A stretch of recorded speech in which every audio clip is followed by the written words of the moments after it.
Is Democracy Now!, democracynow.org, The War and Peace Report. I'm Amy Goodman, and yes, we're on the road at Syracuse, New York. I was speaking last night at Syracuse University. Well, the Wall Street Journal is reporting today that the Central Intelligence Agency has made a series of secret concessions in its drone campaign after military and diplomatic officials complained large strikes were damaging the fragile U.S. relationship with Pakistan. According to the Journal, the State Department will have greater sway in strike decisions. Pakistani leaders will get more advance notice about future operations, and the CIA has agreed to suspend operations when Pakistani officials visit the U.S.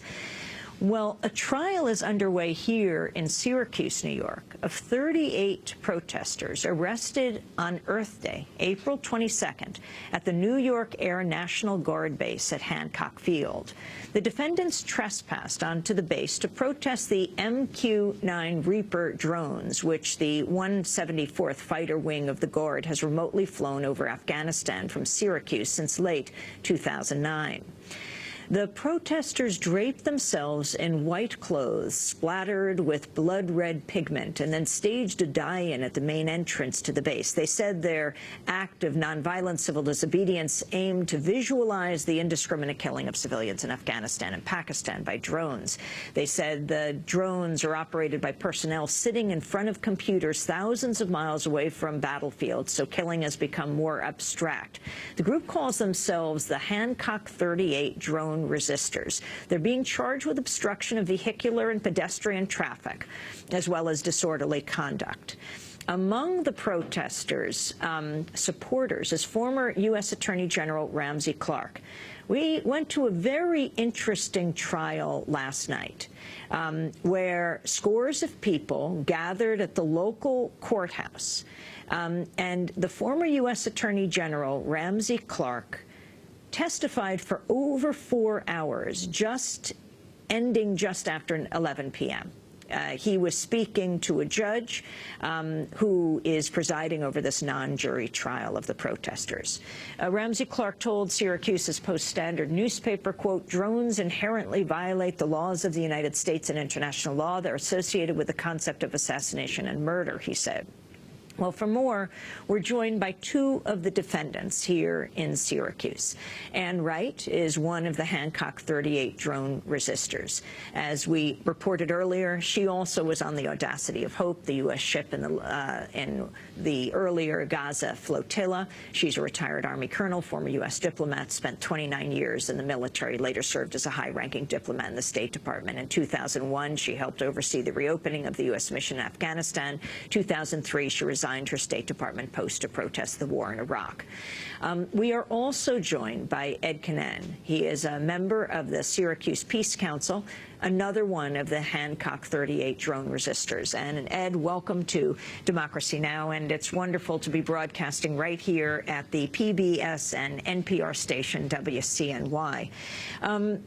Ed, talk about this protest that took place that you both got arrested for on April 22nd. You're going back to court tonight and then tomorrow morning. That's right, Saturday morning. You guys are working hard, as is the judge. This last protest was actually a culmination of several protests out at Hancock Air Base, beginning, a couple of years ago when we learned about the drone here in our midst. The military calls it a hunter-killer drone, which suggests their mindset. It's actually a robotic killer that perpetrates illegal assassinations, extrajudicial executions. It leads to an enormous number of civilian casualties.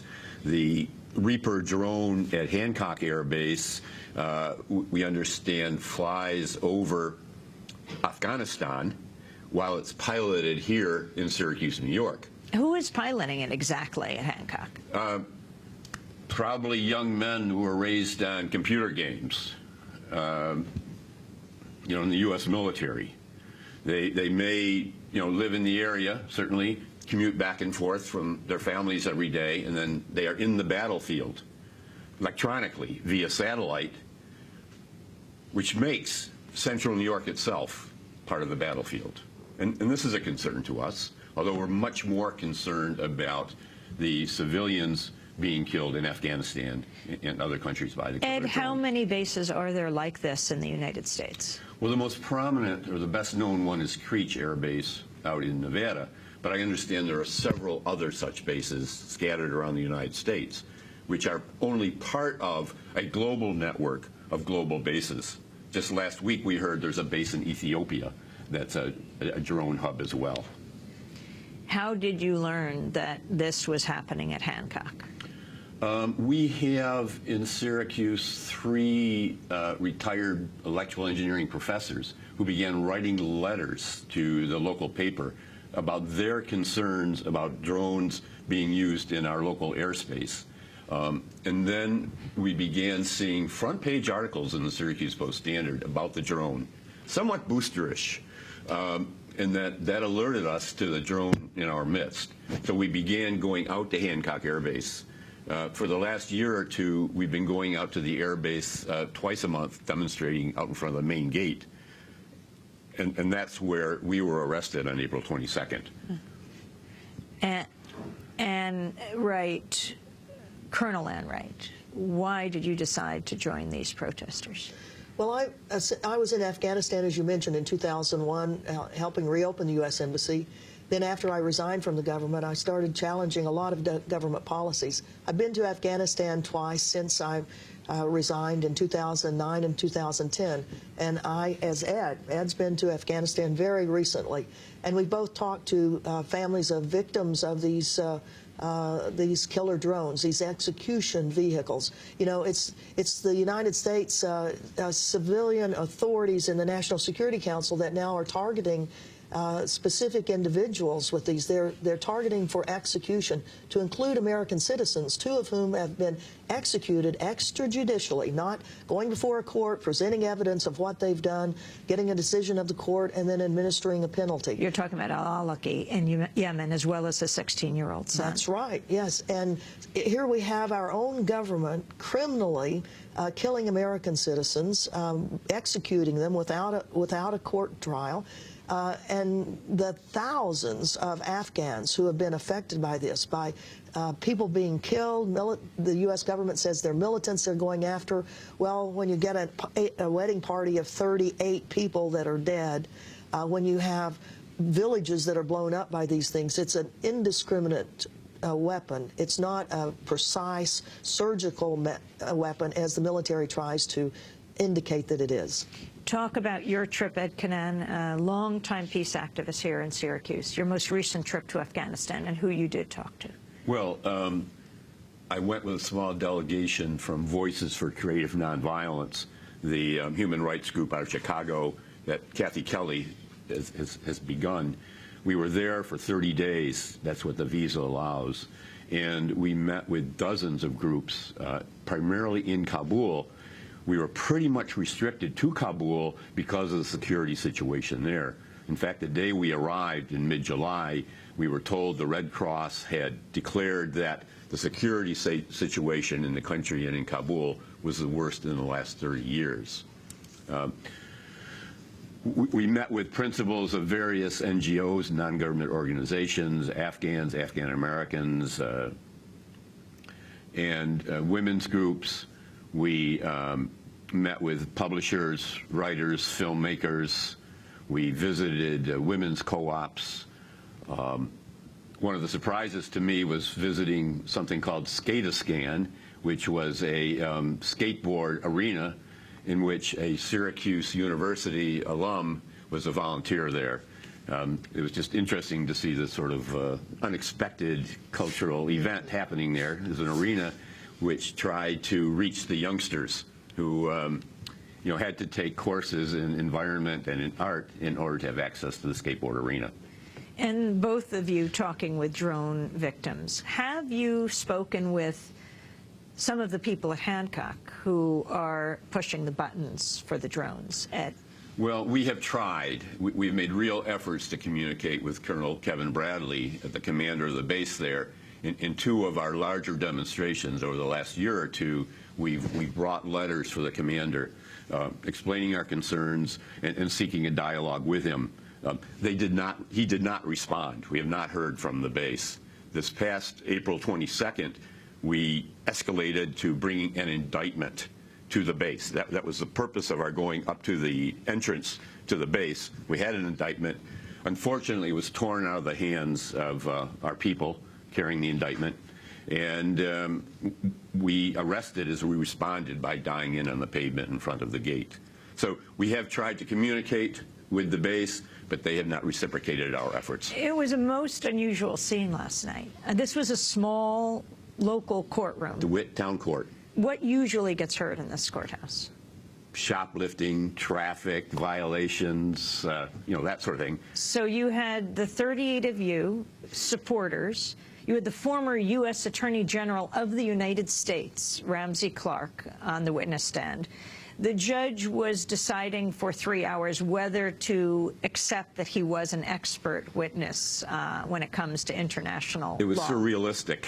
The former Attorney General of the United States being questioned in extenso, at length, about whether he was qualified to speak about international law. But ultimately the judge did decide he was. Yes, Judge David Gideon.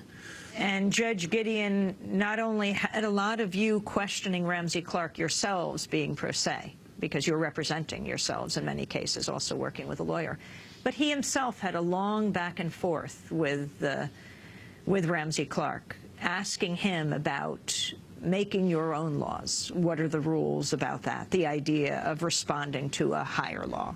Well, I think it was a brilliant conversation, I thought, to see a judge having a high-level conversation with the former Attorney General of the United States. I was very impressed by the judge, incidentally, who thus far has been a model of fairness and humaneness. He's also running for re-election on Tuesday, is that right? Unopposed on the Republican line. In the main theme in Ramsey's testimony and in the discussion between the judge and Ramsey was the Nuremberg protocols. And so, at length, the Nuremberg protocols were discussed in court yesterday in DeWitt. And very impressive that this could happen. And the main point was discussing how they relate to law here in the United States. Yes. So there's, like, I believe there's seven basic principles of the Nuremberg. And if you'd like to, Colonel Enright, just very briefly talk about the Nuremberg principles. Well, the main one for us is that citizens have a responsibility to take action when they see crimes being committed. And this goes back to World War II when German government officials knew what other parts of the German government were doing in executing 6 million Jews in Germany and other places, and that they took no action, and they were held responsible later through the Nuremberg trials. And that is the theory on which we are acting, that we see that our government is committing crimes by the use of these drones, and that we as citizens have the responsibility to act. Interestingly, the prosecuting attorney objected over and over, and Judge Gideon rejected almost all of his objections, saying no, they are representing themselves, they have a right to speak, and he was very interested in what Attorney General Ramsey Clark had to say about Nuremberg principles and how they apply in the United States today. And he was very open to the pro se defendants questioning Ramsey Clark. And so it was I've been in court a number of times. I've never seen a scene like this before, where so many different pro se defendants came up and questioned a witness. We're going to have to leave it there, but we will certainly follow this case. It's continuing tonight in the Syracuse courtroom at DeWitt and going on tomorrow morning as well on Saturday. These are two of the defendants in this case. Colonel Ann Wright, one of the Hancock 38 drone resistors, retired Army, former U.S. diplomat, and Ed Canan, one of the Hancock 38 drone resistors, a member of the Syracuse Peace Council. This is Democracy Now!, democracynow.org.